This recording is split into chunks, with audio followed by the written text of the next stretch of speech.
Καναδικό Εμπορικό Επιμελητήριο διοργανώνει σήμερα ένα μίνι συνέδριο με τίτλο Tech Innovation Night. Ένα συνέδριο στα πλαίσια του οποίου θα γίνουν συζητήσεις, ομιλίες και παρουσιάσεις με θέμα καινοτόμα τεχνολογικά επιτεύγματα.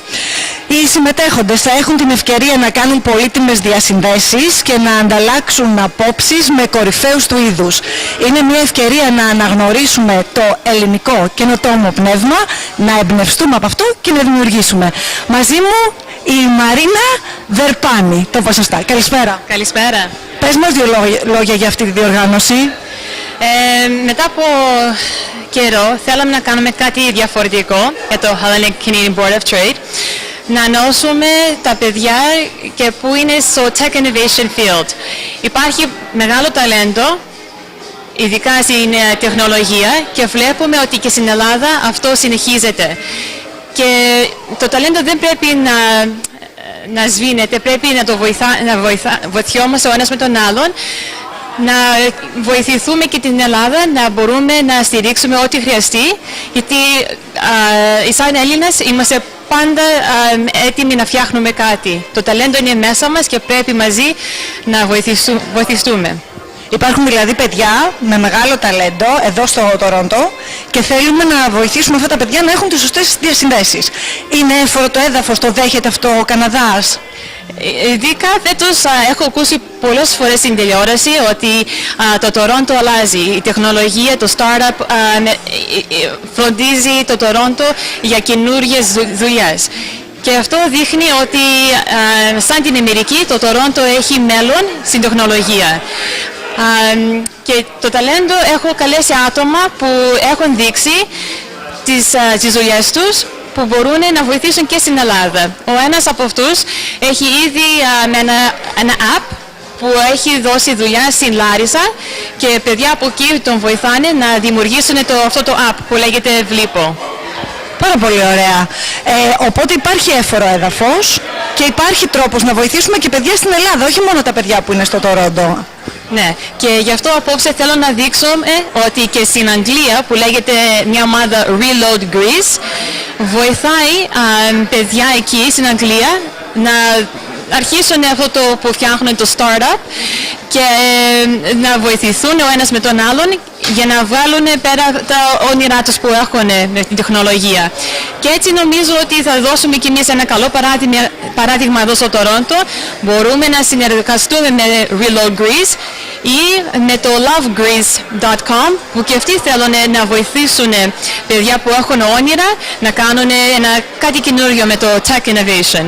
Τέλεια, μπράβο, είναι πάρα πολύ καλή προσπάθεια. Εύχομαι κάθε επιτυχία, να είστε καλά και ευχαριστούμε πολύ που μας καλέσατε. Και εγώ σας ευχαριστώ που ήρθατε και εύχομαι να περάσετε καλά απόψε. Ευχαριστούμε.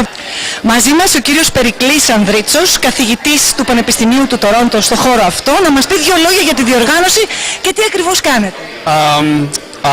Δουλεύω στο Πανεπιστήμιο του Τορόντο, διδάσκω μαθήματα πληροφορικής και παράλληλα κάνω έρευνα σε ανάλυση μεγάλων δεδομένων. Την ίδια στιγμή δουλεύω με μια εταιρεία, κάνω business development με μια ελληνική εταιρεία που λέγεται Programize, μια σχετικά καινούργια εταιρεία που αναλαμβάνει την ανάπτυξη λογισμικού αλλά και joint ventures με startup εταιρείες σε όλο τον κόσμο. Κάνουμε full stack development από design, research και implementation, full maintenance κλπ. Οι πελάτες βρίσκονται σε όλο τον κόσμο, στην Αμερική, στην Αγγλία, στην Ελλάδα, και προσπαθούμε να αναπτύξουμε καινούργιες συνεργασίες και με τον Καναδά. Και με τον Καναδά και με την Ελλάδα βέβαια, έτσι. Η ιδέα είναι ότι η σχέση είναι άμεση με την Ελλάδα. Συνεργαζόμαστε με τα παιδιά. Η εταιρεία έχει περίπου 50 άτομα τα οποία δουλεύουν στο Χαλάνδρι στην Αθήνα και από εκεί γίνονται τα πάντα. Συνεννοούνται με όλο τον κόσμο και ναι. Μπράβο, πάρα πολύ καλή αυτή η πρωτοβουλία, γιατί ξέρουμε ότι στην Ελλάδα υπάρχει ένα θέμα αυτόν τον καιρό. Υπάρχει ένα θέμα αυτόν τον καιρό και η ιδέα είναι να βοηθήσουμε να αναδειχτεί η Ελλάδα ως ένα κέντρο καινοτομίας, ένα κέντρο στο οποίο υπάρχουν πάρα πολλοί άξιοι συμπατριώτες και είναι κρίμα να μην φανούμε σε όλο τον κόσμο το τι αξίζουμε. Έτσι, να πηγαίνουν αυτά τα μυαλά χαμένα ή να φεύγουν από τον τόπο τους τελικά. Ακριβώς, θα είναι κρίμα. Να είστε καλά, ευχαριστώ πολύ, καλή επιτυχία. Ευχαριστώ πάρα πολύ.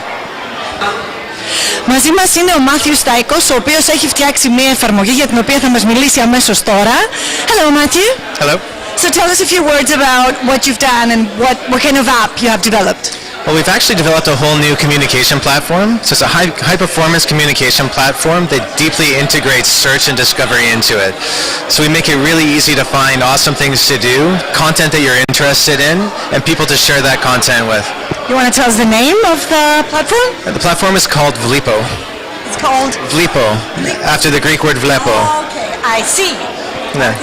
Good luck with everything you do. Thank you very much. Is there anything else you want to tell us about it? Any details you want to... We're in beta testing right now. We're going to be launching later this year. So definitely everybody should go to our website, jump onto the beta testing and help us out, and hope you guys enjoy it. Your website? Vlipo.com. Vlipo.com. Thank you very much. Thank you. Μαζί μας είναι ο διευθυντής της Ergo Capital που είναι και χορηγός αυτής της εκδήλωσης, Peter. Hello. Γεια σας, τι κάνετε? Καλησπέρα. Καλησπέρα. Ευχαριστούμε πολύ που είστε εδώ. Tell us a few words about what you do. Sure. So Ergo Capital, we're a venture capital fund based primarily in California, and we invest across North America and Europe. And we've invested in Greek tech companies, which is why we're a sponsor here tonight and why I'm here. So are you trying to help Greek people, Greek minds do something better? I want to help connect with Greek entrepreneurs who are actually trying to make good out of a bad situation. And we're actually going to be launching a program later this year that I can't talk about yet that's going to be specifically targeted towards Greek entrepreneurs. Okay, so I think we should say we're going to talk about it later. We'll talk about it later, yes. But it'll be tied in with our accelerator program we have in California called Ergo Excel. Thank you very much. Absolutely, thank you. Μαζί μας είναι ο κύριος Γενικός Πρόξενος της Ελλάδας στο Τορόντο, ο κύριος Αλέξανδρος Ιωαννίδης. Καλησπέρα. Καλησπέρα και σε εσάς. Πείτε μας δύο λόγια για αυτή την εκδήλωση. Είναι η πρώτη εκδήλωση που γίνεται με θεματική την έρευνα και την τεχνολογία και την καινοτομία εδώ στο Τορόντο και αφορά στην ελληνική παροικία. Για μένα είναι πάρα πολύ σημαντικό γιατί θεωρώ ότι η Ελλάδα έχει πολύ μέλλον και ο ελληνισμός γενικότερα πολύ μέλλον σε αυτό το τομέα και αυτός είναι ο κλάδος που θα στηρίξει την απογείωση της ελληνικής οικονομίας. Το καινοτόμο ελληνικό πνεύμα λοιπόν. Και όχι μόνο το καινοτόμο πνεύμα, αλλά και αυτά που παράγουν σε αυτό το τομέα οι Έλληνες επιστήμονες, που δυστυχώς κάπως πάει η αλυσίδα και δεν βγαίνουν τόσο ενεργά στην αγορά. Νομίζω ότι πρέπει εκεί να το δουλέψουμε και ως πολιτεία, αλλά και ως ιδιώτες, για να μπορέσουμε να δημιουργήσουμε πάρα πολύ ωραία πράγματα. Άρα ο σκοπός εδώ είναι να βοηθήσουμε Έλληνες δημιουργούς που είναι και στην Ελλάδα, έτσι όχι μόνο αυτούς που είναι εδώ, να τους βοηθήσουμε να βγάλουν προς τα έξω το έργο τους. Εγώ εκπροσωπώ την ελληνική πολιτεία και αυτό εκεί πρέπει να επικεντρώσω το έργο. Αλλά θεωρώ ότι ο ελληνισμός είναι ενιαίος όπου και να βρίσκεται και υπάρχουν συνέργειες σε όλα αυτά τα πράγματα και σας έχω και μια ωραία έκπληξη απόψε. Σας ευχαριστούμε πάρα πολύ.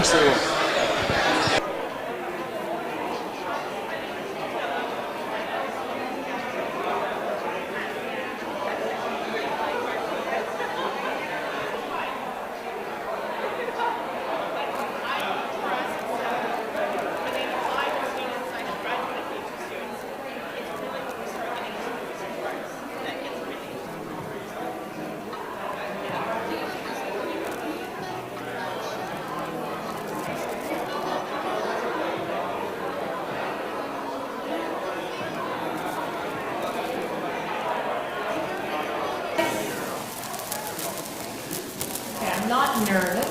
I'm not nervous at all, even if it shows. Great. Come on over.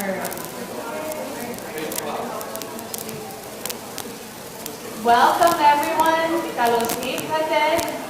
Είναι μεγάλη μου χαρά απόψε που ήρθατε εδώ να βρεθούμε μαζί, να μιλήσουμε για την βραδιά απόψε Tech Innovation Night.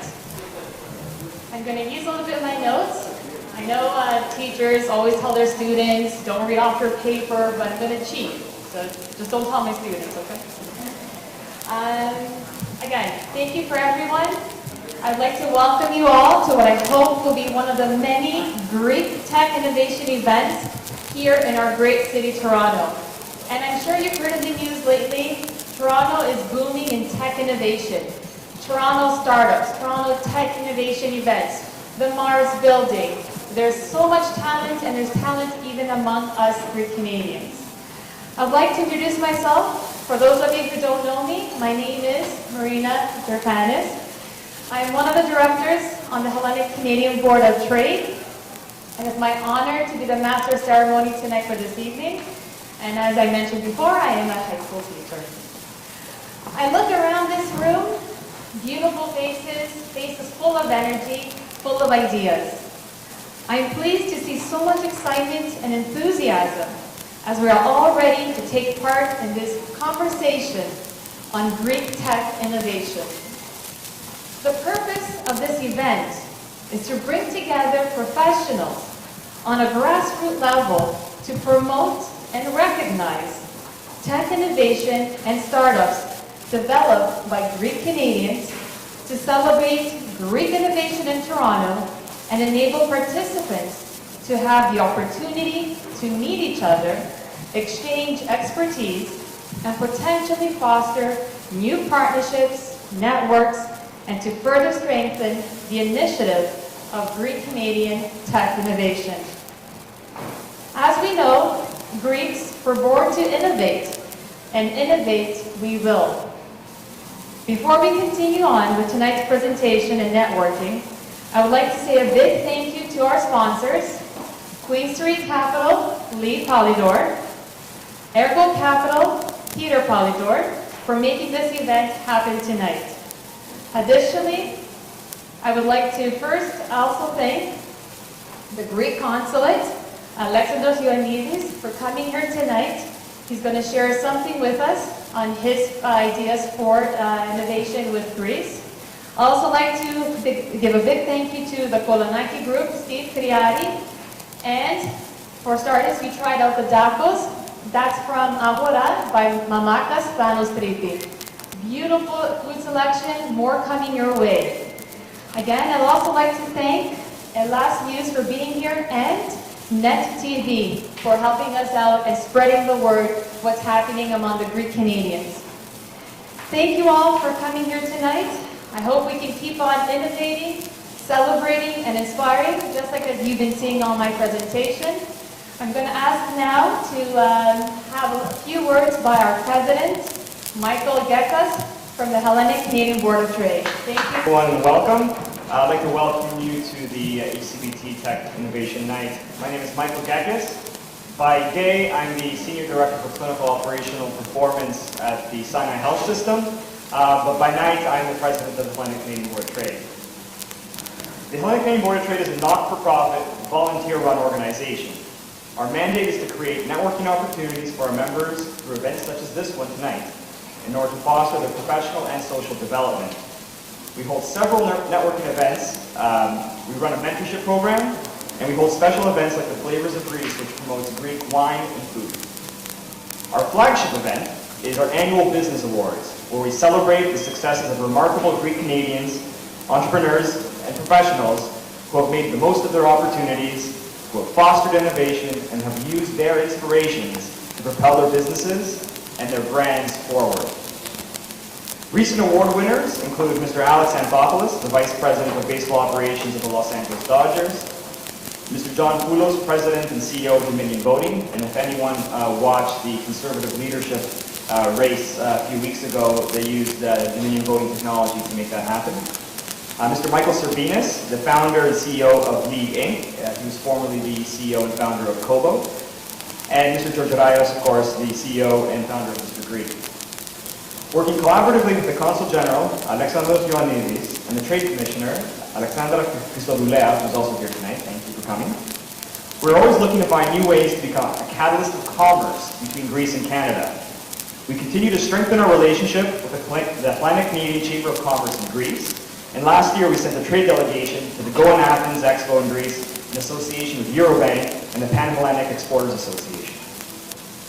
As a result of the delegation, new business relationships were formed, and today new products from Greece are now available on the Canadian Canadian market for consumption. And if you want to see a very tangible and real example tonight, at the bar we have a product called Green Cola, and Mr. Steve Kriadis from Kolonaki Group, who was a participant in this trade mission, is now importing this product from Greece here in Canada. So please give it a try. Finally, we host an annual golf tournament, which this year was held this past Monday. And I see a few people that were at the tournament a couple days ago, so we thank you for your support. And that's our biggest source of revenue and helps fund our operations. So we're really excited tonight and to feature 4 talented individuals, and we're really excited to hear from them. And Marina's going to be providing a little bit more of their background, so I won't belabor this too much longer. But I do want to give a big thank you and an acknowledgement to tonight's sponsors. Lee and Peter Polidor have been tremendous supporters of HCBT over the years. One of the most encouraging and comforting things that someone can hear is, how can I help? And since I've been on the board, Lee is always eager to offer his help, and with this event he's gone above and beyond. So Lee and Peter, we really thank you for your support.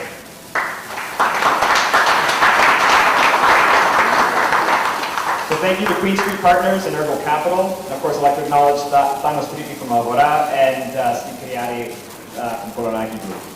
And finally, I'd like to thank each and every one of you for coming tonight. We're always open to new ideas and venues for our events, so please feel free to speak to any of the directors here tonight and make us a sales pitch for what we should do next. These types of networking events, we do about 3 or 4 of them a year, and this is the first time in a while where we've concentrated on a very specific and focused theme. And hopefully this works out, and when we enjoy ourselves tonight, we'd like to do more of these types of events. So we really welcome your feedback, and we'd love to hear from you. So enjoy. I'll throw it back to Marina. Thank you very much for coming.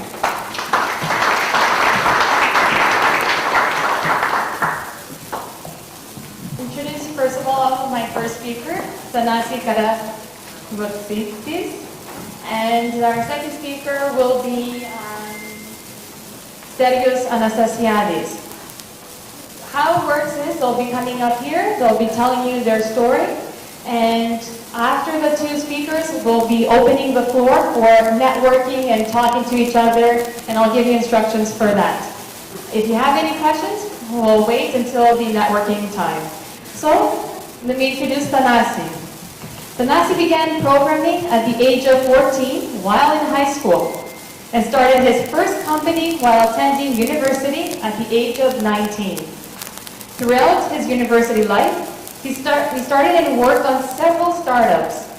He later joined Amazon, where he deployed code which broke profit records and interacted with millions of people.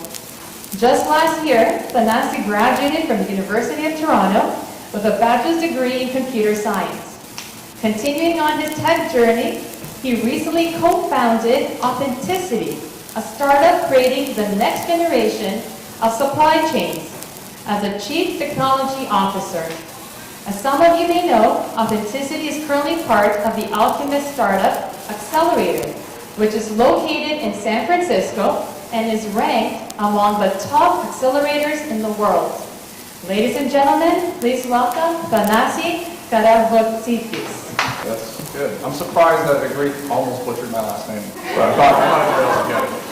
But yeah, so I'll make this very quick. My story is very simple. It's just how I got here. Here being a student from U of T to a startup founder in California. And basically, as Marina said, I started programming when I was 14. I just really loved doing it. It was a lot of fun. It was never something I thought I could make money doing. It was just something I really loved doing. I would program on my way to school, on the bus, on the way back. I'd get home, I'd program at like until 7 in the morning. It's just something I really love doing. I'd skip class doing it. My grades were horrible, if that's not obvious. So, and then skip forward to when I'm 19. I also fell in love with something else, which was this Silicon Valley startup narrative. And I love the idea that you could put a couple smart people in a room together and they could work really hard in near poverty for several months and create something beautiful that everybody could use. It could help a lot of people. That's really what I like about programming, that you can impact potentially millions of people if you do something big enough. So I fell in love with that, and then when I was 20, I met 2 people who are currently my best friends, 2 of my best friends, and would later and are currently now my co-founders at Authenticity. And I'll skip to our first real company. We had a couple of first companies, but they weren't real. So this, the first real company together that we had, it was, I mean, we were students, so we asked ourselves what do students want? And if you thought jobs, you're right. So what we made essentially was this platform where students could upload their resume, and the idea was that it would parse your resume, get these unique skills out of it, and then match you with jobs on the site. The key word there being jobs on the site. We had a lot of job seekers with no jobs on the site. That was a huge problem. We couldn't get companies to actually use this thing. Like, you had to be really, really good for companies to switch what they were currently using and end up using what you're using. Unless you were like 10 times better and 10 times cheaper, and we weren't. We were a bunch of kids who were just kind of slap something together and hope to do something cool with it. So that's about in May 2015. I mean, I just finished my internship at Amazon. I came back and started that company, and we spent about like a year and a month on it, a really long time. And we even applied to Optimist at that time, and we got rejected. Like, Optimist tore it apart. They're like, this isn't even AI, this is fake. Like, it's a marketing tactic. And it was, honestly, it wasn't really AI. So we finished that company. It was a year and a month, and we spent so much time on it, and it felt really, really bad to just have that company go to waste, essentially. We spent a year on it. And so we're thinking, okay, this is kind of bad. We were going in different directions. Like, our friends were, I'll say my CEO, he accepted a really promising job in China, and I was starting at Amazon in September. This is about maybe May-ish of 2016. And our other co-founder was starting the last year of university. So, I mean, we were kind of splitting up. We thought the company was going to die, and then we were just going to come back and do startups maybe in 5 years or 10 years, something like that. We honestly had no hope. Things looked pretty bad. And then all of a sudden, I got this email saying that I got accepted into a hackathon in California. For those of you who don't know, a hackathon is a programming competition. And usually these hackathons, they pay for your flights and your team's flights to get there. So I'm like, okay guys, we're a team, let's go to California. So we went to California, and we thought, like, what can we build? And we started thinking about different technologies and things that didn't exist, something cool maybe that wasn't this platform where you can make high-end brands like Luya. If you make the microchip scannable by a phone, somebody could scan a microchip and then prove that something was real. You could imagine being able to scan a bag, and then your phone would say this bag is real. It was made here, it was made by this designer, at this time, it's this old. Like, perfect details and data exactly about what you were doing. And that's exactly what we made. And we got one of the top places at the hackathon. I think we got like second place, which comes with a bit of prize money. So we were able to pay for the entire California trip, which was pretty nice. And this was the first time that someone ever paid us for what we made. Nobody's ever paid us before. This was like, okay, maybe there's something worth pursuing here. So we applied to Optimist again with this idea. Like, it was the last day. We threw together the application, the video, like, nothing's going to happen about this. We're just going to kind of throw it together and hope for the best and expect nothing. And I don't know how we got in, but we did. And that's when everything changed. That was an extremely happy moment for me and all my friends. But what happened was we just dropped everything. So I quit my job at Amazon. My buddy flew back from China in Madison, California, and my other buddy took the biggest risk of all. He dropped out of his last year of school. He still hasn't finished fourth year because we're still doing this. So what happened was we moved to San Francisco, and those 6 months, I just got back from there like 2 weeks ago. So this is like the past 6 months. Those are probably the hardest and most fun 6 months that I've ever had. And I don't know if you've heard this before, but they say startups are like a marriage, and it's basically true. Like, you spend all of your time on it, you work all of the time spent on it. You do nothing else. All the three of us spend all our time together. We went to work, we worked 6 days a week, probably 11, 12 hours. And I mean, it was the most fun I've ever had. It was a lot of fun. And so after that, we came back here, and actually, one more thing before that. When you get into Optimist, they give you funding. It's a small amount of funding, but it's enough to survive for the duration of the program, which is about 6 months. So we actually didn't have enough money for our last month of rent. This is our last month. And we were panicking, like, how are we going to make this money? Because we were depending on this contract to come through, this first customer. We're like, okay, we're definitely going to get this. When's this going to come through? We'll pay our rent full time. It didn't come through, and we were devastated. It was like a huge low point. We were like, we are so screwed. How are we going to make this money and pay back our landlord? We were in another country. We're not immigrants even. We were tourists living in a country working on this. It's completely illegal. I should probably not say that on camera, but we're back now, so I can't do anything. Anyway, so we were there, and we were building this company, and we were like, how are we going to pay our rent? And somehow, about 2 weeks before our rent was due, so like about a month ago, I did something pretty clever. I used programming to get out of it, but I wrote this program that almost literally generated money out of thin air. And then we used that money to pay our rent, and that money was still paying for like our office here and our salaries, and it probably can for like the next 6 months. So the moral of my story is that startups are very, very hard. They're very, very fun, and there's honestly nothing else I would rather be doing, and that's why I'm here. That's my story. Oh, and if you're curious what that program was that literally made money out of thin air, just come find me, networking and all. I'll figure out what it is. Thank you. So, thanks for having me here. It's been like an interesting engagement with Marina. We kind of found that ourselves through Thanasi, and so here I am. I'm very passionate about building teams. It started off from like a very early age. I have a real passion for new technology, and I'll just explain kind of my journey all the way through, my career. I don't know if many of you remember a company called Northern Telecom or Bell Northern Research, right? Great company back then. That was my first job. And, it's all hyped up right now about fiber and stuff. Well, I was one of the first ones that actually connected fiber optics within the computer infrastructure that gets you all your phone conversations. So that was pretty innovative. Lots of real cool things that we did at that time, and it felt really special actually to be part of a team that actually had a few other Greeks that were there with us. We graduated together at McGill, and since then we've been all the way through the journey, joining companies like all Greeks do, stay together all the way to the end. So that was kind of my first big experience. The next big company that I was part was 724 Solutions. Does anybody remember that company? We actually developed the first mobile infrastructure ever in the world, and it was the largest IPO in Canadian history, where we actually were able to deliver on a phone banking, brokerage, weather, sports, news, and all that kind of stuff. So you're able to pay your phone bill, you were able to do stock exchanges like really on like live TSX and NYSE infrastructure.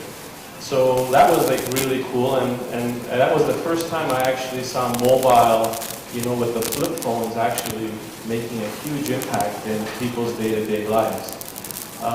I've stuck with mobile ever since. It's been a huge part of kind of my career. And the next thing that really turned on my appetite on mobile was when we packed up one day with my wife and my two small kids, and we went to California to join another startup. It's called Good Technology. Some of you might have devices that run that stuff. You have one with you? But what was the idea behind that was we wanted to be an enterprise solution, and so you had to provide security for everything that goes through your phone. And guess what ecosystem started emerging at the time? Android and iOS, the Apple infrastructure.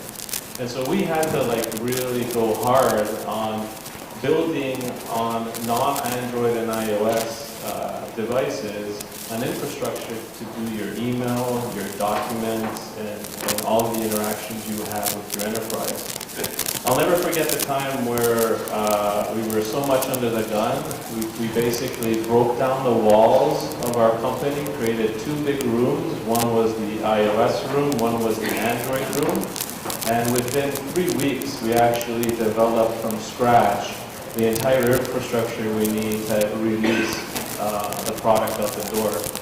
At the time, we were direct competitors to BlackBerry, and we had lots of ongoing discussions with the two CEOs about who has been violating one IP or the other. But at the end of the day, we managed to kind of get the product out the door and be a #1 competitor in North America. So as our kids were growing up, we said, well, we got to come back to Toronto. So we wound up back here after 6-7 years and started a company called Pushlight, again in the mobile industry. More focused in this area on artificial intelligence and big data, so lots of very interesting problems. And at one point in time, Google knocked on our door and said, well, it looks like you guys are doing some pretty interesting things. Let's see what what can happen. And so it ended up being an acquisition. and I spent the next 6 or 7 years at Google working on, hopefully you're all using these products. It's called Google Photos. If anyone's using it on Android and iOS, so my team at that place built it all out. The one big thing that came out of that experience was there is no way that you can build great product unless you hire the smartest people. And you can't go undercut that statement, because otherwise you're never going to achieve great things. Literally, the experience I've had at Google with being able to reflect productivity of engineers, I would say that one Googler matches maybe 10 engineers that are out there in the industry doing work. So their productivity, their design prowess, and just being able to get things out the door was extremely productive and very impactful. The other thing that I actually kind of completed my cycle in my career at Google was working with Google Fiber. And I was able to actually pay a lot of attention to inside the home hardware, and so I was also very privileged to work with teams, and some of them were actually Greek technical folks that knew a lot about hardware. And we built that entire infrastructure for the Google Fiber deployments in the US. Unfortunately, it hasn't come yet to Canada, but that was also like a really cool experience. So my Kitchener commute was too much for 6 years, and so I decided for a change, and now I'm at Shopify, help running kind of their commerce infrastructure. I don't know how much of you know what Shopify does, but we're really in the business of helping entrepreneurs sell their products, get them online, both on the web and on mobile, really quickly. And currently have a team of about 120 people. I don't have any Greeks on the team just yet, but I'm looking hard to find good, solid engineers that can help us kind of drive our mandate. And looking to kind of make a real statement in Toronto with building out the best development engineering team in Canada. We're down the street on King Street building out a building that will house 1,200 engineers. So I'm hoping from now until then we can spark some interest in our community and help build out through innovation and good relationships with universities, startups, and other areas in the community to help make one team a success, but I feel after that will also be a success for everyone else. I'll be around if you want to ask any questions about kind of what I've been through and where we're heading right now, so thanks for listening. That was my fancy later. That was really it's pretty long, I realized, but it keeps on going and getting bigger and bigger. Thank you so much for coming out. I met Marina last year, and she goes, I'm interested in technology, I'm a teacher, but I want to know more. She is such a teacher. When she comes in and she's like, okay, you got to do this, and I'm like, wow, this is the most orderly event I've ever gone to. And I actually run so many hackathons and events over the last 10 years, and I'm like, it's okay, it'll eventually happen, don't worry about it, just show up. I'm the most casual person you'll find. So yeah, so I teach at the University of Toronto in the Department of Computer Science, where I teach product development and design. What does that mean? Usually it means just making a lot of mobile apps and applications, but working with students, seeing students like Thanasi who are graduating, working with a lot of mentors, working with a lot of industry, like Stereos. We're supposed to have a meeting soon with working with Shopify. And starting to integrate all of the awesome talent that happens in Toronto, at UT, at Ryerson, at York University. I always have to do a shout out to York because I'm an alum. So I'm kind of the nexus between having and bridging the talent we have, the researchers, the university, resources and the whole community at Toronto come together, and I try to become that bridge, not only in my classroom, but where I really shine is when I co-founded with my colleague Mario Grech in 2014 and 2015 was DISCO, the Department of Computer Science Innovation Lab, where it's an incubator where students can come and incubate ideas, meaning they can create companies. And one of our companies that just last week just said they're opening up their second office here. The first office is down in the valley. So we'll have a student in 2014, a young student, coming out of computer science who now is opening an office with 20 employees. And they have another 50 down in the valley. So we're there to bridge and support those students about building from the classroom to building companies. There were no Greeks on that team, sorry, but my TAs were Greek, so that was my only connection to that one. But what we really do is our accelerated level is we help companies, researchers that are coming out of deep research and applied research out of the University of Toronto, and they're really building new applications in cybersecurity and artificial intelligence, in Internet of Things, and all these new technologies you're hearing that will change our lives. From helping our elderly parents talk to a machine because we don't show up, to we should be there, we should be talking to our parents and much more, to how we'll be not driving any cars that will be driving us around. So the technologies that we're building at UT is something that we're really proud of, but we also have to commercialize and move it forward. So seeing some of my students, I'm looking in the audience, and some of my colleagues, not very clean to you. So seeing some of my students and colleagues in the audience and seeing people that I work with daily, this is what I do. This is where I'm supporting companies that are creating and opening offices, that are hiring our talent, and working with the highest technologies. I'll say one thing that I'm a kid who grew up in Toronto. I went to Greek school. I went to St. George. If anyone went to St. George, Kitty and Maxie, oh my gosh, it was so tough. But I went to Greek school all my years, like from kindergarten all the way to high school, OC 1 and 2. That really aged me because I don't think there's a lot of reseasoning. Is that Greek school was one of my most favorite times. I know people didn't like getting up on Saturdays and doing that. I just wanted to side note about my education. Also, I am a Greek citizen as well, and so Greece for me is always I always thought about moving back, I think like the rest of us, and working. And now I'm hoping to work with a lot more companies that are in Greece to one, either get more researchers coming from Greece to come here and work, or vice versa.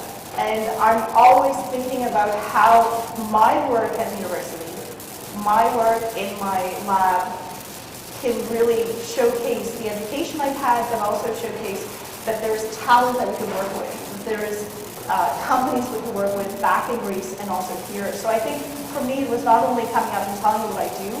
You can read it on, you can go to my Twitter page. I put everything there. You can see all that, but I really want you to think between today was not only to talk about our stories, about what we do at work, but how we can really change what is happening in Greece. So that was my message that I had with Marina, was there must be creative ways for us to push what is happening, because it sucks ass. And I don't know if that's being recorded, yes it is. I would have sworn more, but I've stopped swearing because I'm getting recorded more and more. So, but it really sucks. And if we do not do something in this room, somehow in small portions of our lives, to take some time to go back and figure out ways of collaborating, then we're not going to be pushing anything, right? We go back for holidays. I go back every year. Corinthia, a small little town in Corinthia. I go every year, and I don't know if it means for us to create like a Greek mafia and get together and brainstorm. I don't know if that's what we should do, right? Because, okay, I was going to swear again, so I'm not going to swear. But hell yeah, if we don't get together and really get the students to understand that there's opportunities, right? That all of you can mentor, and I think we were talking about that we have issues with mentorship. Not because we don't, I see a lot of faces here that we can able to mentor people, but the problem is that we've got to get our students coming. And to realize that there are a lot of opportunities. I want to see more Greek kids in my class. I want to see them making more companies. I'm always ready to sit there and develop with you. And I think, Thanasi, you were in the lab for a while, weren't you? I think you were working with Mario a little bit. It was pretty tough.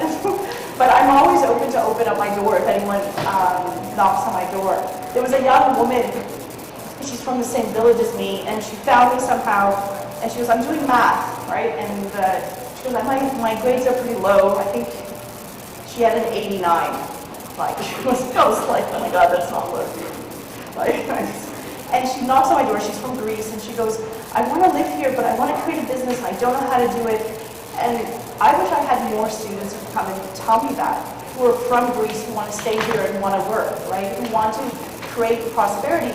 But then how do we then translate that prosperity back to Greece? I'm always thinking about it. Because I did work in Greece, I did work with companies, and in 2008, I pretty much had to leave. It was a brain drain. I had to come back to Toronto. Of course, I have my parents here who I take care of, but I had to come back. And it hurt every time because I knew there was a community there I could help. So what do we do? Do we create a mentorship program? Do we do something? What do we do to have that communication? And I know there's companies in the room who are working on collaboration between Greece and here. So it's a call to action. I always do this.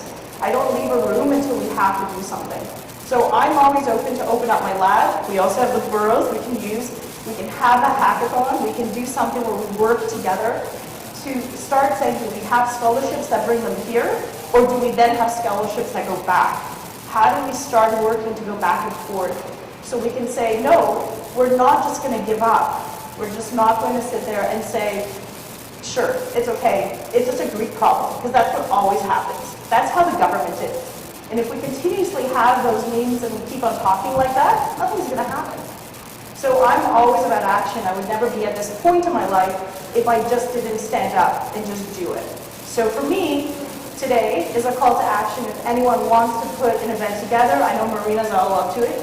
You didn't know I was going to say we're going to have a, yeah, so we're doing something. That's how I work continuously. You know? So I think for me, it's all about let's get together. Let's figure out how we get into a room and start really brainstorming. And not only brainstorm so we can all sit there and like congratulate ourselves and say, oh good, we showed up, right? We did something. But no, it's about actionable results. Who do we need to collaborate with to make things happen? Are there companies there that will take our solutions or vice versa? So I'll be hanging out in the back of the room somewhere if you want to meet up with me. And also you can always email me at the university, helenetcs@toronto.edu. I'm always open. My door is always open for you guys. So thank you so much for inviting me, Marina. It's an awesome night.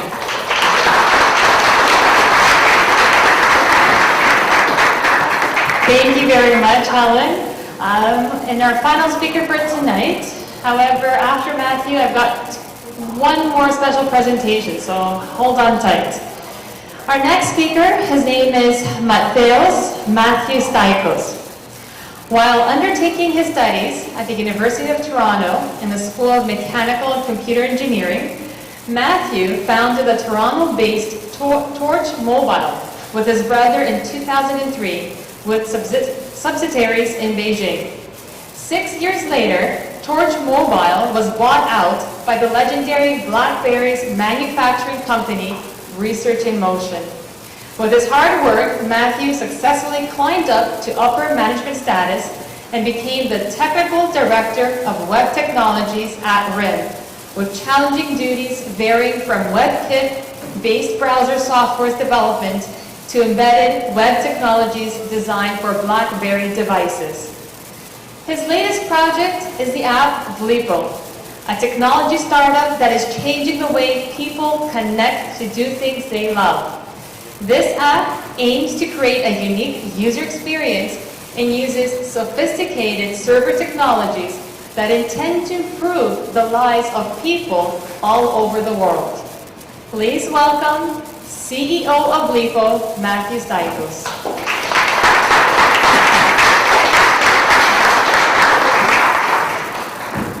Good evening, everyone. Thank you very much for that introduction. And I also wanted to just make a note for the speakers who came before me, because I think it's so wonderful. First of all, everything that all of you are doing. In particular, the fact that with Helen, that she's so passionate and so interested in making sure that we can do things that help not only progress the technology, the things that we can do here, but progress those in Greece as well. And I'm going to touch on that a little bit more with what we're doing.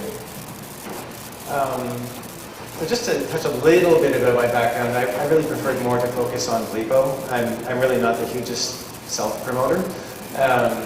Yes, I am a computer and electrical engineer. I studied here at the University of Toronto. I graduated in 2002 and started my first company right out of school. We built that company up relatively quickly with 20-something engineers here in Toronto. And we opened up an office in Beijing, China as well. Had an additional 10 engineers over there.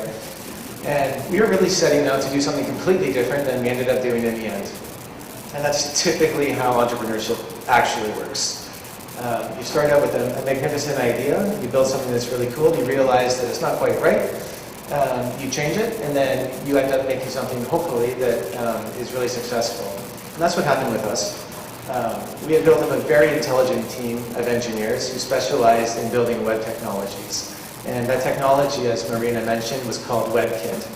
And our group, outside of the engineers at Apple, was the most concentrated knowledge base of WebKit on the planet. And we contributed significantly to creating the web browser technology that you all use in your smartphones today, whether it's BlackBerry, Apple, or Android phones. And that was all really based on our team. BlackBerry decided to acquire us in 2009 to help bring their platforms up to par with the iPhone that had just come out a few years before. Android wasn't really even a big player at the time. So we went into BlackBerry, we helped them build the BlackBerry Torch, which was named after Torch Mobile. We built BlackBerry 6, BlackBerry 7, BlackBerry 10, as well as the Playbook, all of the web technologies on those platforms. So after working there for about 4 years, I left that company and decided that, maybe I'll try my hand at investment. This is why I'm known as the entrepreneur/investor. I do like doing that, but one thing that I did miss was the creativity of it. And while I do enjoy investing and helping other companies, and I sit on boards for technology companies, and I invest a lot in tech companies and real estate and other things, I find it really more interesting when you can actually sit down and come up with some really crazy, wild idea that everyone else thinks is crazy, and you make it actually happen. You can make those ideas happen, and you can really change the world. And this is what we're doing right now with the new company that we have called Blipo. And this company has a very simple concept, and it actually stemmed from a need, a personal need actually, to do very simple day-to-day things. And those things can be something very simple, like finding something to do on a Friday night for maybe the younger people, I don't know. Being able to easily organize with your friends or your family to do an event. Even organizing an event like this tonight. I'm sure the Marina probably used 10 or 20 different technologies to try to make sure that we all knew this event was happening. And that we could register for it, come here, take photos, share those photos with everybody, be able to network, remember who everybody else was. And when you think about this, all of the technology that we've created over the last 10 years, 15 years, has been designed to try to make this, or supposed to have been designed to try to make this easier for us to do.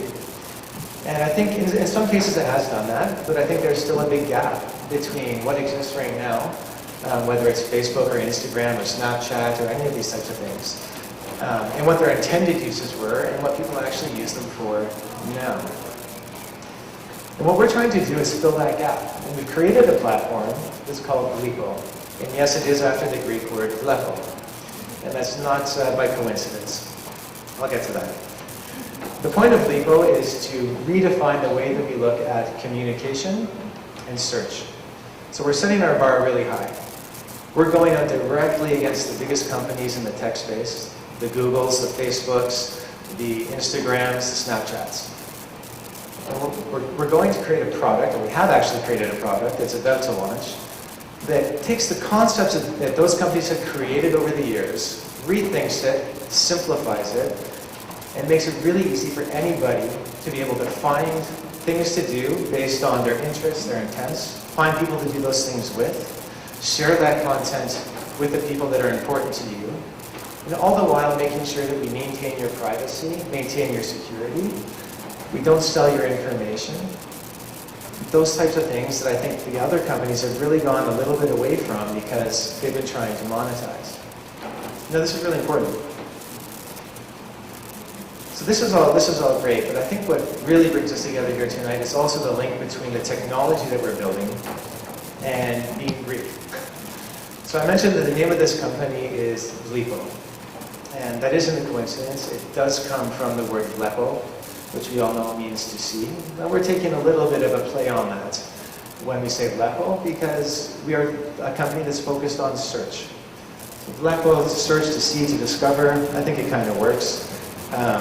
We changed it a little bit to make sure that people outside of Greece can pronounce it properly. So Blepo is a little bit more social media-like, a little bit easier to pronounce.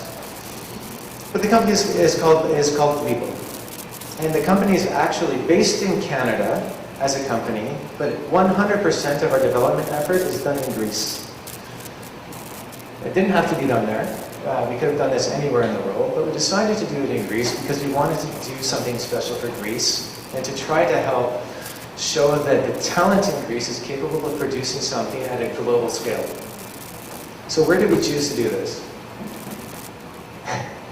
We chose the mega epicenter of agriculture called Larissa, which I'm pretty sure nobody expected.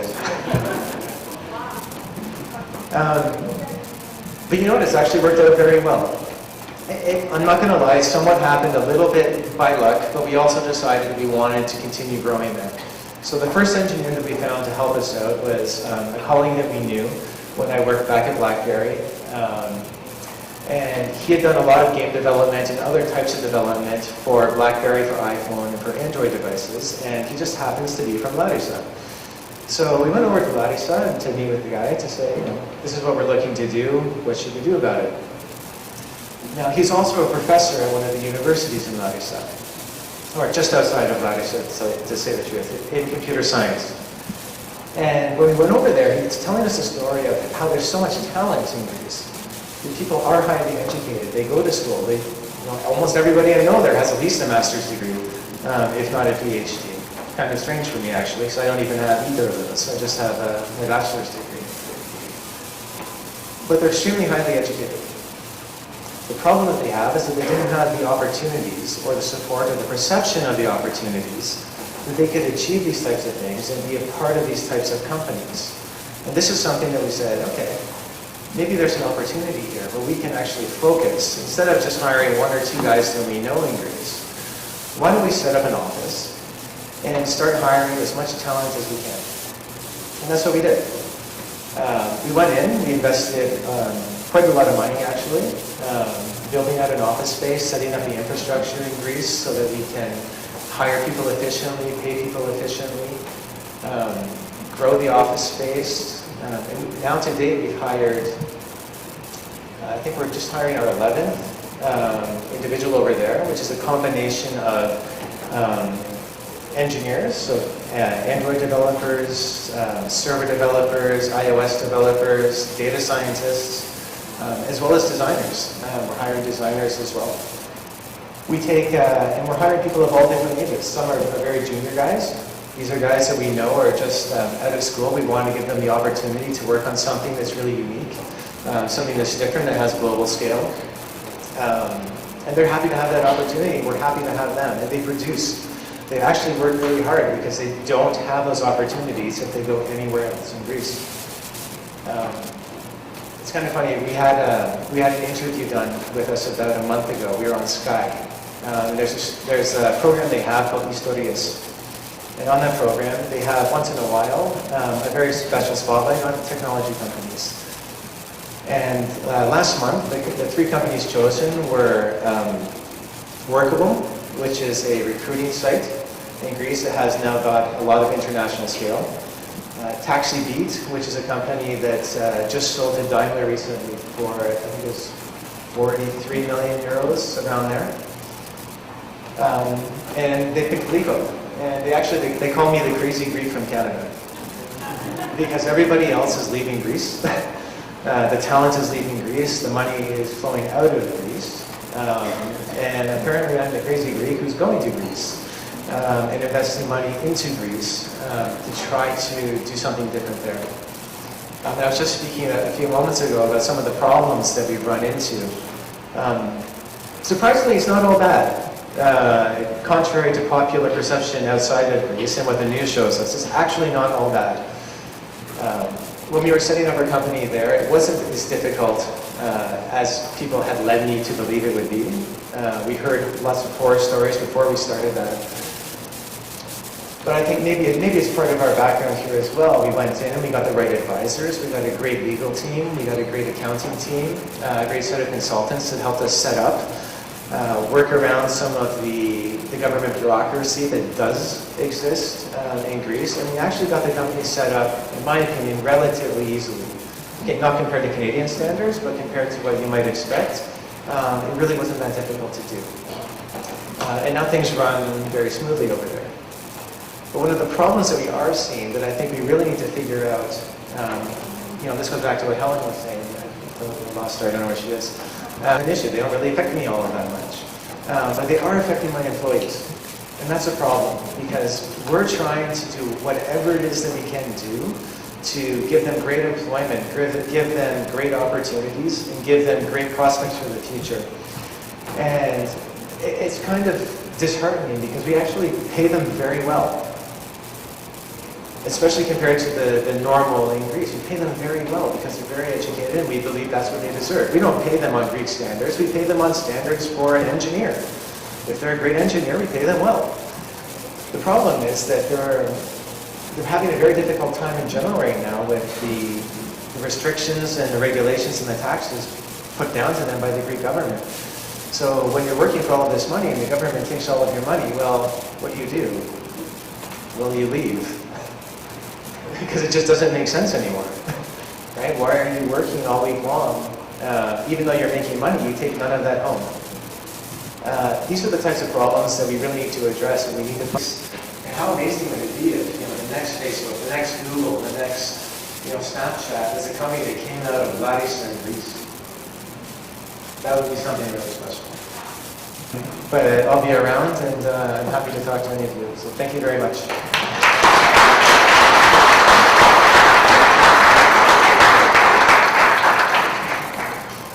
It's amazing. An event like this is truly inspiring, and it makes you feel really proud of the accomplishments that our community is producing. So I want to thank all four of our speakers very much. You'll be receiving a survey after this event from SurveyMonkey. We would like to hear your feedback on how the event went and hear from you directly. Hopefully you had a good time. Before I hand it over to Marina, I want to thank Marina herself. So Marina has done most of the heavy lifting, if not all, to put this event together tonight. And I really want to make sure that we acknowledge.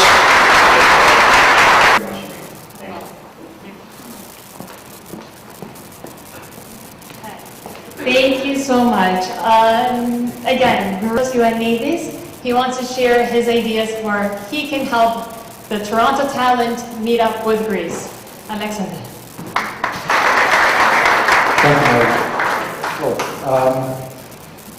I think coming after Matthew is giving me a great pass to talk about what I want to talk about. It feels weird that I'm the only one here with a PowerPoint presentation. I work for the government. I'm not supposed to be that. You guys are supposed to. But anyway, it helps me to organize what I want to say. And I want to present a pet project of mine that relates to my work, but is not necessarily a big part of my work, although I would want it to be. And it creates about what Matthew talked about. How can we connect Greece, diaspora, with talent, with the problems, with the opportunities that relate to Greece? And all the previous speakers have basically touched upon all these issues, so I'm not going to stop introducing this. This is a generic name of the project, Connecting Greece. We have another name with the partners that I'm working with, but they decided that they don't want to reveal it just now. So let's say this generic Connecting Greece. Innovation and technology are the drivers for growth for so many countries around the world. They should be for Greece. But why Greece? Greece is portrayed in the media as a devastated economy that cannot produce anything, let alone in research and innovation. But this is actually not true. There is much more going on in Greece alongside agri-food, tourism and shipping, which are the trademarks of our economy. And one of them, I believe, that can help the economy grow and work at a place. The sun, the sea, good food. I mean, those are incentives. We shouldn't downplay them. And the quality of life in Greece is something that can attract human capital or keep it there if it's Greek. There's a lot of research centers that are doing amazing work. You might recognize them. The Demokritos, Fourth in Greek, Surf in Thessaloniki, Coralia, the Coralia Initiative you may have heard of, and many more. And there's a lot of Greeks in diaspora, in academia, in research, in finance, in business. All these people can be connected and they can produce what we need to bring this research and innovation growth to Greece.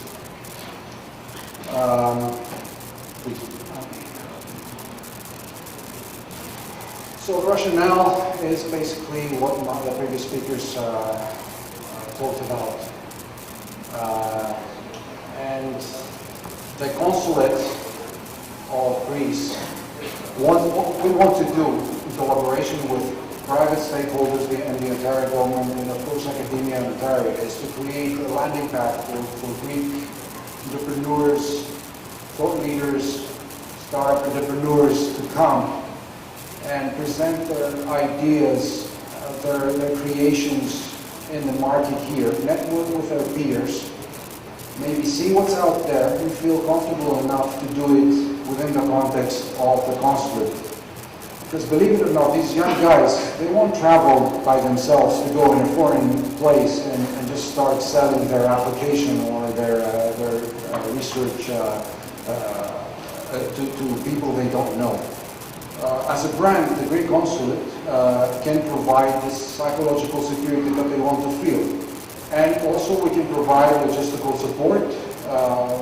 It can be a computer or a telephone line, a small office, and a boardroom. But these things are important for young people who want to try their luck somewhere around the world.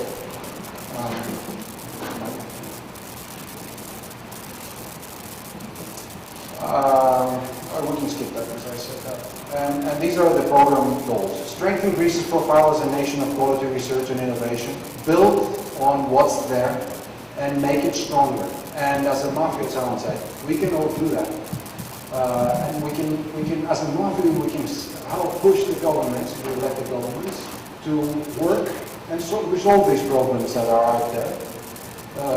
For all these young people that see the future of their career in Greece. Provide a forum of interaction between scientists, researchers, entrepreneurs, policymakers, and thought leaders. It can be done at the consulate in this small landing pad. We can increase the mobility and knowledge exchange of research between Greece and Canada, in this case. Network with relevant contacts at universities, research institutions, and companies. Support the internationalization efforts of Greek academic institutions and companies with special focus on innovation and entrepreneurship. All the great things that are done in academia, specific cases if you want, we can bring them here, present them to their peers, they can start collaborations and you never know where they're going to lead. And of course we can celebrate successes and publicize the achievement as an emerging trend. We can do that through social media, through the web. We can do public presentations on very successful events like this. Thank you, Marina, for organizing. Thank you, DHCBT, for hosting. And then create the delivery methods. Can we go one more? What are the next steps? We will provide, beginning this fall, in the consulate, a medium of exposure to new ideas, visibility for the Greek-based research, all these things that I just mentioned. We can show these people what's out there, introduce them to our network, open doors for them, and then we can take them, we can let them take it from there. Then the next step is to create those knowledge hubs and landing pads in other consulates in areas around the world where the innovation and technology are strong. In my project, except Toronto, the other ones will be Boston, San Francisco, Shanghai, and possibly Bangalore. I'm saying possibly Bangalore in India because we don't have an actual consulate there.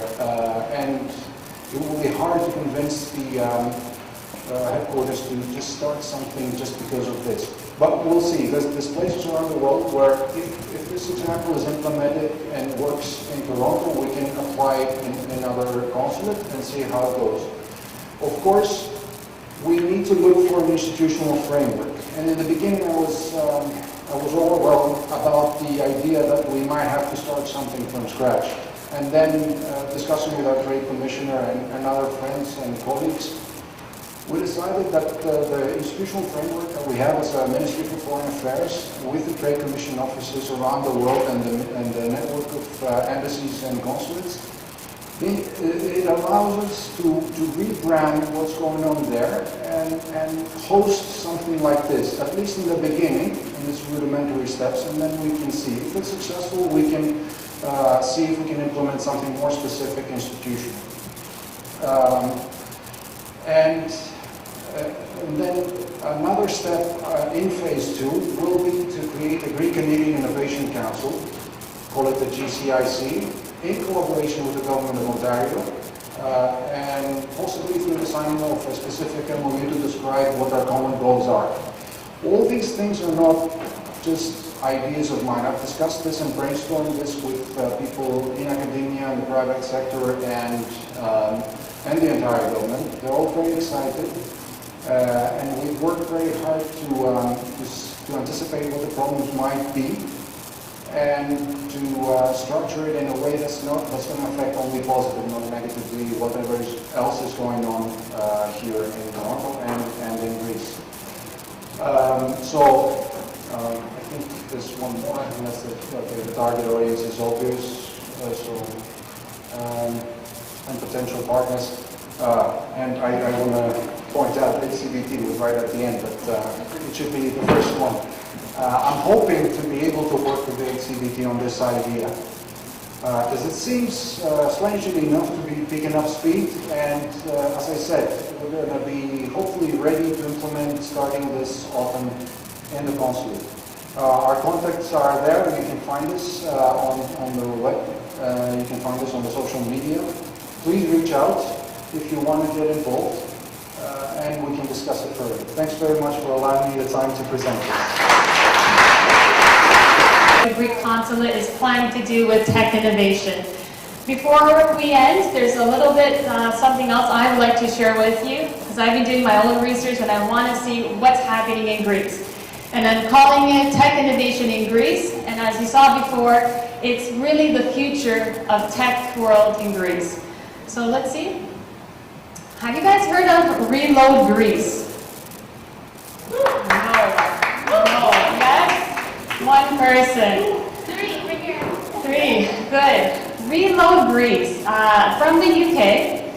I've been talking to the CEO the last 2.5 weeks. We even tried today to add her on Skype so we can give you guys a video message so she can talk about what Reload Greece is.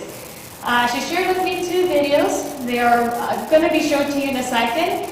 Basically, it's all about a non-profit organization, how it's organized in the UK, and they're helping out Greek, I guess Londoners, I don't know, English people, that are, again, having ideas in the startup industry that want to build up their dreams with Greece, and Reload Greece is helping. So I'll show you an example.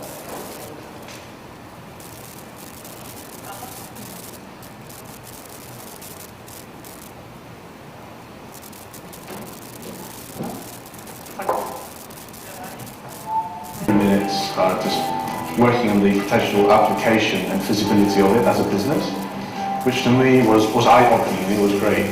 I was able to pitch it to Reload Greece, went through to the final 10 teams, and was paired with a mentor. Our mentor's been greatly beneficial, to be honest with you. He took keen personal interest into making us more business aware and to expand the potential of the idea. The Young Entrepreneurs Program is fantastic because you're just giving it a little bit of your time to commercially explore ideas that you have, and you get free mentoring, workshops, you learn how to pitch, you speak with like-minded individuals, and you see entrepreneurs that are doing entrepreneurship. They apply this every day, so I think it's been huge for me, huge learning curve. Winning the Young Entrepreneurs Program, it has been fantastic, it only does happen. I think the biggest thing that we're going to get out of it is going through to the Argent Challenge and really fast-tracking into this amazing accelerator with other students from top Greek universities and incubators. So I'm really looking forward to the experience. I want to keep building Push Me. I want to make it a real business, and I think, winning today will really give me an opportunity to do so.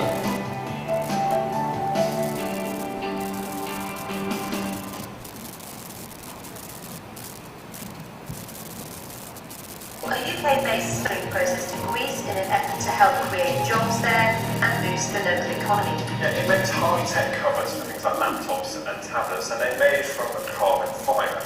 It won support from a group called Reload Greece. It works to provide mentoring, legal advice and expertise to entrepreneurs. Our R&D is based in Bristol, and we're going to outsource all our manufacturing facilities in Greece. We've already secured the partnership with a company there, PKMLAS. They're going to allocate space from their facilities to set up our production line.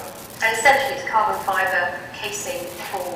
Yes, it's 100% carbon fibre casing. We're going to start with the Apple MacBook, but in the future we want to expand our range to multiple consumer electronics. Especially for carbon fibre, the market in Greece is not well developed, and I think that's the most important to us. We're not only creating new jobs there, but by transferring our skills and know-how, there is the potential to spark off a new industry in the country.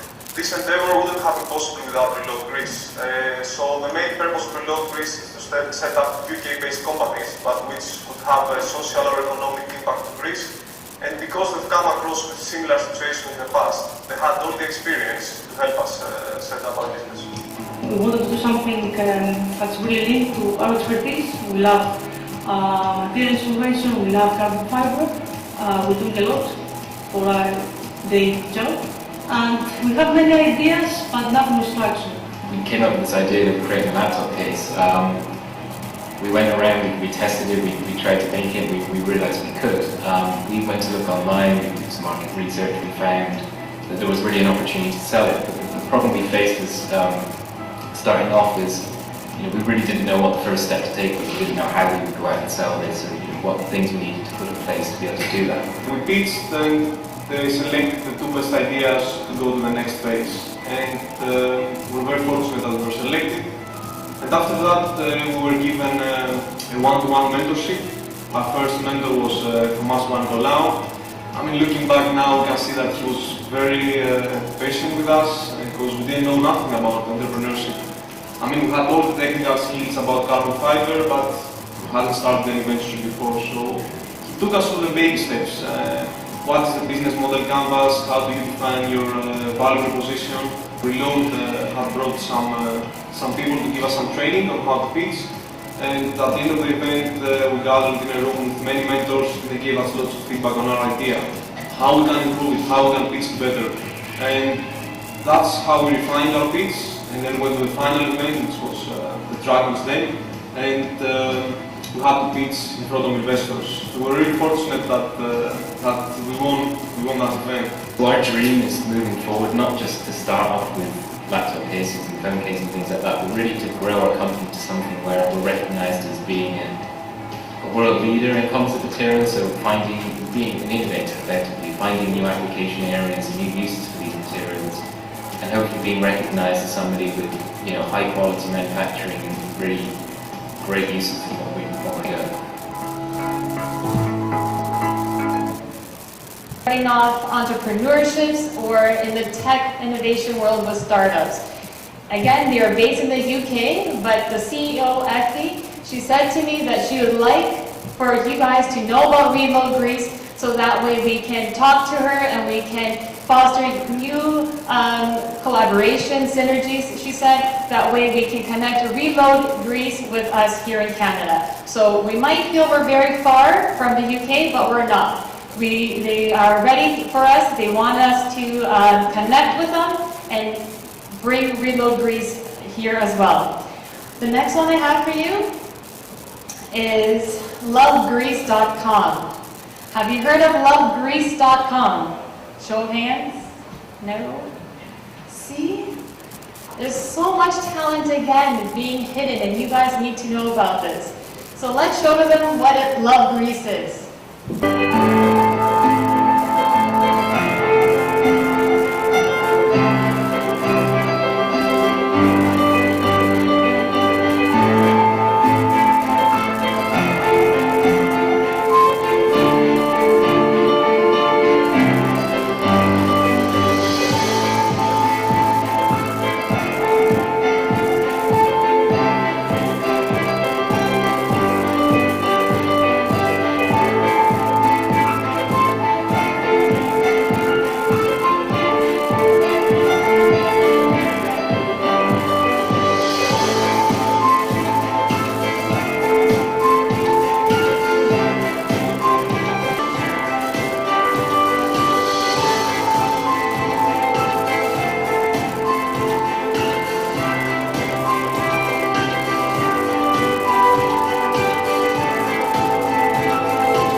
For you. So Love Greece is a non-profit organization as well, based in Greece, and they are helping each other, promoting the idea about entrepreneurs again, selling their products, innovation, taking off. And if you follow them on Facebook, they are showing the connection and the support that they are giving towards the Greek people and to give power to the Greek art, food, music, everything. So I want you to do me a favor, start researching what Reload Greece is and lovegreece.com. And the next time you're going to Athens, the airport, any airport in Greece, you'll notice there's a product called lovegreece.com. And they are promoting the idea about loving Greece, supporting them, and being one together, and making, again, Greece powerful and not suffering as it is in the last few years. And if I just want to share with you one more slide. And did you notice something beside the doors? T-shirts, exactly. So before you leave tonight, we have T-shirts for you guys to help the idea and to get you guys motivated to continue innovating, celebrating, and inspiring. We also will be having a raffle before you guys leave with your business cards. We have special gifts to give those of you who dropped off your business card. And we're not done with the food. Aren't you guys loving the food tonight? Yes. There is going to be more food coming out as you guys are still networking. It's going to be tiropitas and spanakopita and leek and onions, I think. And there's baklava coming. But one more slide I forgot. ShopGreekWine.com. Can you open that one for me? So have you guys been enjoying the Greek wine here tonight? Yes, you have. Steve has been, again, for me, a great example of how he's been bringing something so pure and so good from Greece to help us enjoy here. And we don't have to hide it in our luggages. Guilty, I know. So you want to bring the Greek wine, you want to bring that ouzo, but you don't want to put in your luggage. Well, thanks to Steve, he's been doing us a favor, and we are able now to order our wines from shopgreekwines.com. And that's, again, a great idea for you guys who maybe have a product. You have something in Greece, and you want to sell it here. Of course, you have to talk to the Greek consulate, Alexandros, to do all the business work. But if you want to set up a website and work with Shopify or Amazon, you can sell your products hereafter. And that's my example, that someone who is working with tech innovation, using social media, and using the internet to sell products. Thank you, Steve. And the next one, go to Instagram for me. And Mamakas, have you guys been to Mamakas on Ossington? Yes? Good. If you haven't, you have to go. Every time I've been to Mamakas, I've had the best experience. And I love his food. Something else, you gotta tell me. And he said to me, well, I'm doing this new project called Agora. And on Queen West 921, across from Trinity Bellwood, Thanos will be opening up soon, Agora, which is going to be, again, like Mamakas, but you go in, you pick up what the food is, pre-made dips, breads, pre-made, everything that you need quickly to grab and go. So that's an opportunity, beautifully ready, and how he's been supporting it is using social media, Instagram.